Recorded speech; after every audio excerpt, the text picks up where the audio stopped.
नमस्कार दर्शकों, हम आपका एक बार फिर से स्वागत करते हैं हमारे ज्योतिषी चैनल पर। और आज हम फिर से कुछ अध्ययन करने वाले हैं जो कि अलग अलग अध्ययन है, जिसके अंदर ओरा टेस्ट, जन्म कुंडली अध्ययन, सारी चीज़ें शामिल है। तो यहाँ पे हम सबसे पहले एक ओरा टेस्ट की बात करते हैं और इसको आप ध्यान से समझिएगा, सुनिएगा, क्योंकि कुछ नई नई चीज़ें भी पता चलती जाती हैं। जब भी हम कोई भी नया टेस्ट लेके आते हैं तो उसमें कुछ ऐसी चीजें निकलती हैं बात ही बातों में। जब ये ओरा टेस्ट का अध्ययन पूरा होता है, रिपोर्ट बन जाती है, उसके बाद में जब हम आप लोगों से इस पूरी जानकारी को शेयर करते हैं कि ये चीजें आपके जीवन में भी हो रही होगी, और अगर आप इन चीजों पर ध्यान देंगे तो हो सकता है कि आप खुद अपनी जो गलतियां हो रही होंगी उसको सुधार लेंगे। और ज्योतिष का ज्ञान तो आपका बढ़ना ही बढ़ना है। तो हर अध्ययन, चाहे वो ओरा अध्ययन हो या जन्म कुंडली हो या हस्तरेखा हो, वो कुछ ना कुछ नई चीजें जरूर से लेकर आता है जो कि हमारे ज्योतिष के ज्ञान को बढ़ाता है। कुछ गलतियां हम कर रहे हैं तो उसको सुधारता है, और कुछ ऐसा जो हम नहीं कर रहे हैं उसको प्रेरित करता है और ज्ञान देता है उस चीज को करने का। तो सबसे पहले यहाँ पर हम अरुण शर्मा जी का ओरा टेस्ट करने जा रहे हैं।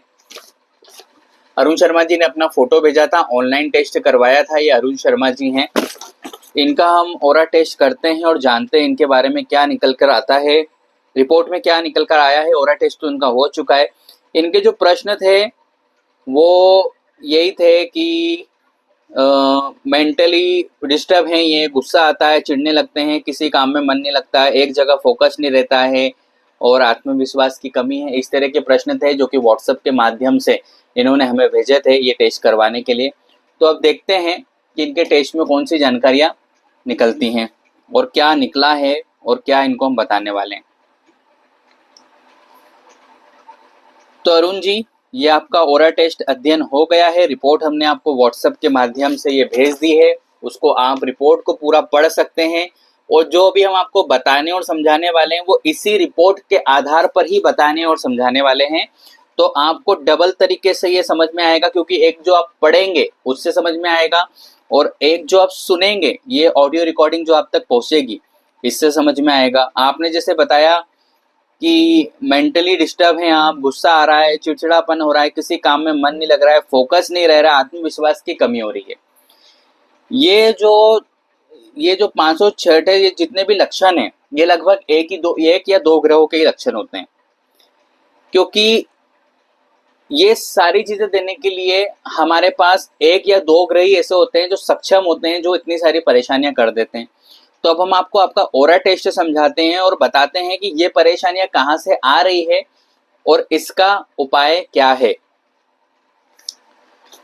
सबसे पहले आपकी बॉडी की एनर्जी की बात करते हैं। तो बॉडी की एनर्जी वर्तमान में, जब ये आपका ओरा टेस्ट किया गया, जब आ रही है 0%। तो बॉडी की एनर्जी 0% होने का मतलब है कि सब कुछ खत्म हो जाना। कई बार हम हमारे ओरा टेस्ट में ये बताते हैं सभी को कि बॉडी की एनर्जी ही आपके ग्रह, नक्षत्र, व्यवहार और कर्म सभी का निचोड़ होता है। बॉडी की एनर्जी 0 यानी कि सब कुछ खत्म होना। अब ये बॉडी की एनर्जी किसी भी दिन बढ़ सकती है और किसी भी दिन कम हो सकती है। ये डिपेंड करता है आपके ग्रह, नक्षत्र आपको कैसा फल दे रहे हैं, और साथ में आपके कर्म और आपका व्यवहार कैसा है इस पर, और आपके ज्योतिष के उपाय कैसे हैं या नहीं है, सही है या गलत है, अगर आप कोई ज्योतिष के उपाय कर रहे होते हैं तो।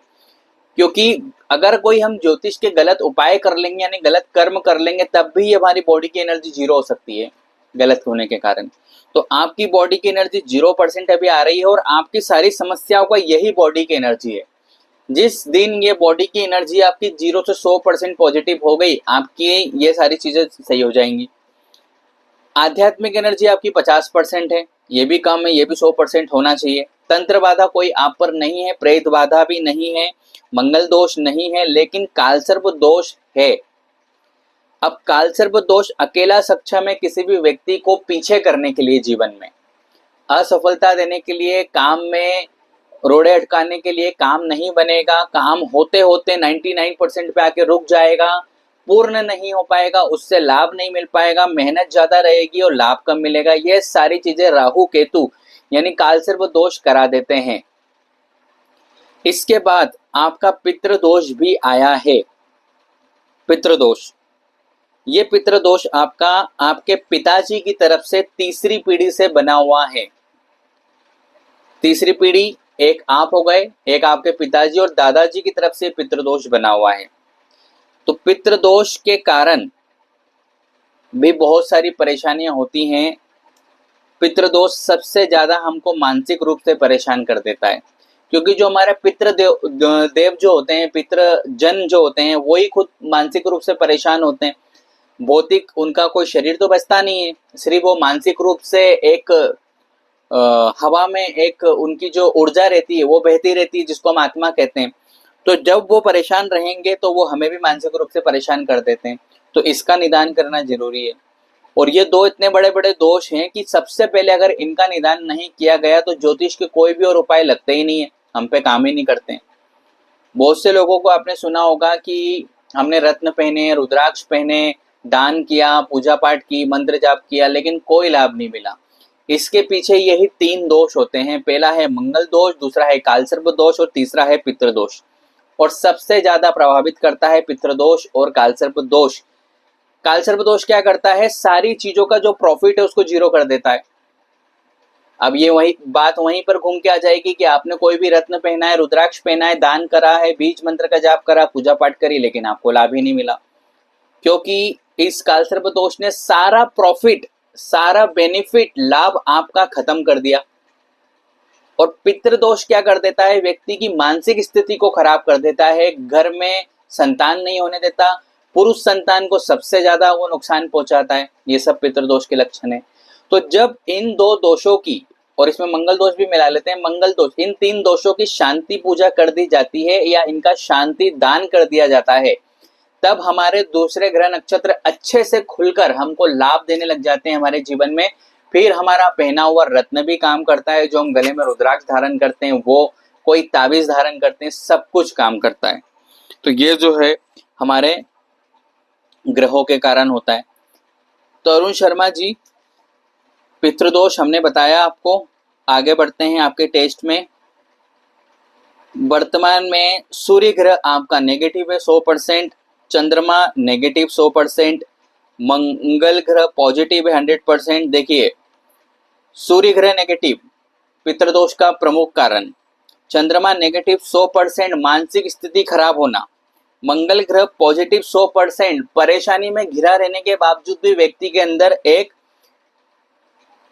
उम्मीद की किरण जागना कि नहीं ठीक हो जाएगा या मैं कर लूंगा। ये मंगल 100% जब पॉजिटिव होते हैं तो ये करेज हमको देते हैं।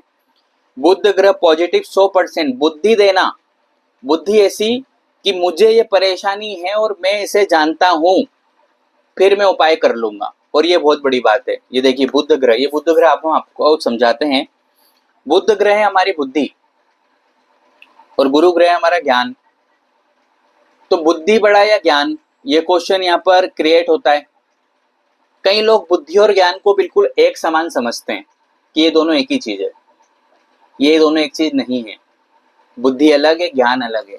जैसे एक जो चोर होता है, तो चोर चोरी करता है तो बहुत ज्यादा उसके अंदर बुद्धि होती है, वो सारे ताले भी तोड़ देता है, सारी धीरे से घर में घुस भी जाता है और चोरी करके चला जाता है।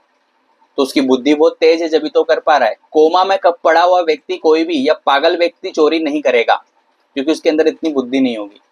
और ज्ञान, ज्ञान ये है कि चोर के पास सिर्फ बुद्धि है, ज्ञान नहीं है कि ये जो मैं काम कर रहा हूँ ये गलत है, और आज नहीं तो कल जब मैं पकड़ाऊंगा तो मेरी सारी रिकवरी भी हो जाएगी और मुझे सजा भी मिलेगी। तो उसके पास सही ज्ञान नहीं है। तो बुद्धि और ज्ञान दोनों अलग अलग चीजें हैं। अगर सही बुद्धि के साथ सही ज्ञान मिल जाए तो व्यक्ति बहुत अच्छा सफल बन जाएगा जीवन में। और जब तक ये दोनों विपरीत रहेंगे एक दूसरे से, व्यक्ति को असफलता ही मिलेगी। तो बुद्धि यानी बुध ग्रह आपका आ रहा है पॉजिटिव, ये क्या करता है, ये हमको अंदर से जगाता है कि हाँ मेरे साथ कुछ गलत हो रहा है और इसको सही करने की आवश्यकता है। ये तो सही बुद्ध दे देता है वो जो आपको मिल रहा है। गुरु ग्रह पॉजिटिव आपका 100%, ज्योतिष पर विश्वास कि मेरा अभी कितना भी खराब समय चल रहा हो, लेकिन मैं जब ज्योतिष पर विश्वास रखता हूँ, उपाय करूंगा तो मेरा सब ठीक होना शुरू हो जाएगा। ये है 100% पॉजिटिव गुरु के लक्षण। शुक्र ग्रह आपका नेगेटिव, शुक्र ग्रह नेगेटिव तो लग्जरी लाइफ, आरामदायक जीवन, आकर्षण शरीर का सब चला गया। और मानसिक रूप से जो व्यक्ति डिस्टर्ब होगा उसके अंदर आकर्षण तो बिल्कुल रहेगा ही नहीं। क्योंकि हम जो भी प्रेजेंटेशन करते हैं हमारे जीवन में वो मानसिक रूप से करते हैं।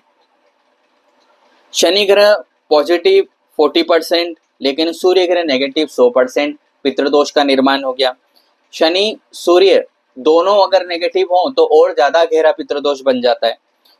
राहु ग्रह 20% पॉजिटिव, केतु ग्रह 20% पॉजिटिव, सिर्फ 80% ये नेगेटिव हो गए।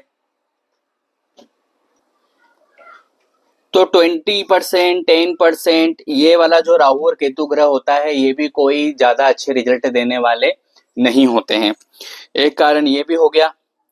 उसके बाद आपकी जन्म कुंडली का भी अध्ययन किया हमने। जन्म कुंडली में राहु में मंगल की दशा चल रही है, आपकी राहु ग्रह की महादशा चल रही है, मंगल ग्रह की अंतर्दशा चल रही है।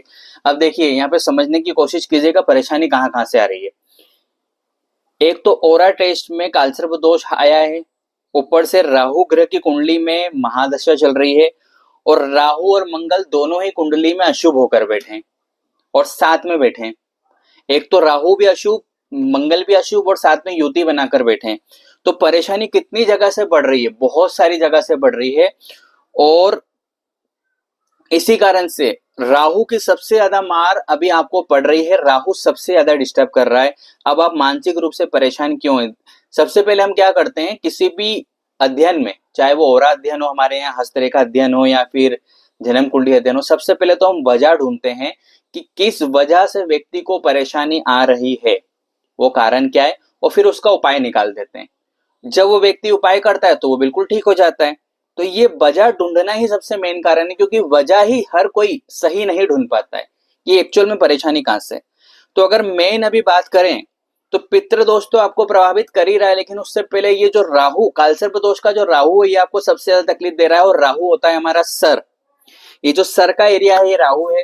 तो यहाँ से बुद्धि भ्रमित होना, मानसिक तनाव होना, बहुत सारे विचार आना, अच्छी नींद ना आना, चिड़चिड़ापन होना, ये सब हमारा सर यानी मन, मस्तिष्क करवा देता है।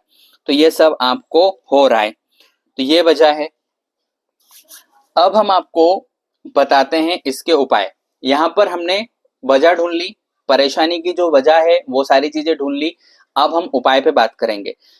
जो जो मेन था सब आपके बारे में एनालिसिस कर लिया। राहु मेन परेशानी दे रहा है, पितृदोष दे रहा है, अब उसके उपाय करने की बारी आती है। क्या करने से ये सब कुछ ठीक हो जाएगा हमारे जीवन में। देखिए, मंगलवार के दिन आपको एक उपाय करना है। मंगलवार के दिन मंगल ग्रह का दान हनुमान जी के मंदिर में करते जाइए, हर मंगलवार को करना है। क्या दान करना है, लाल कपड़ा लेना है, एक लाल कपड़ा, कोई सा भी सूती रेशमी कोई सा भी ले सकते हैं। उसमें लाल मसूर की दाल भरकर अपने सिर से 7 बार उबार कर उसको दान करते जाओ। कम से कम 500 ग्राम दाल लेना है और ज्यादा से ज्यादा जितनी आप दान कर सकें। इससे आपका मंगल ग्रह शांत होना शुरू हो जाएगा। ज्योतिष का सरल सा नियम है, जो ग्रह अच्छा है उसकी एनर्जी रत्न, रुद्राक्ष, औषधि सब पहनकर बढ़ा दो, और जो ग्रह खराब है उसका दान करके एनर्जी को डाउन कर दो, यानी जीरो कर दो। जो डिग्रियां होती हैं, जो आप जन्म कुंडली देखते हैं उसके अंदर जो डिग्री लिखी होती है, तो ये डिग्री ही हमारी एनर्जी होती है, जो कि 0 डिग्री से लेकर 30 डिग्री तक होता है। तो किसी भी ग्रह की डिग्री को बढ़ाना और घटाना वो आपके कर्म, उपाय और व्यवहार, इन 3 चीजों पर निर्भर करती है, ज्योतिष के जिनको हम उपाय बोलते हैं। तो मंगल की एनर्जी डाउन हो जाएगी और मंगल आपको अच्छा प्रभाव देने लग जाएगा। कैसे देगा, इसको भी आप प्रैक्टिकल समझिए कि जो ग्रह हमारी जन्म कुंडली में या हमारे ओरा मंडल में वर्तमान में तबाही मचा रहा है, बहुत हमें परेशान कर रहा है, उसकी पूरी एनर्जी को जीरो कर दो। जीरो कर देंगे तो जो मारक ग्रह है हमारा, उसके अंदर मारकता मचाने के लिए शक्ति ही नहीं बचेगी, तो वो हमको परेशान नहीं करेगा। अगला उपाय, राहु के लिए सबसे बड़ा उपाय, शनिवार के दिन 7 तरह के अनाज आपको किसी भी आटा चक्की पर या जहां पर अनाज की दुकान होती है वहां पर मिल जाएंगे। 7 तरह के अनाज लेना है आपको,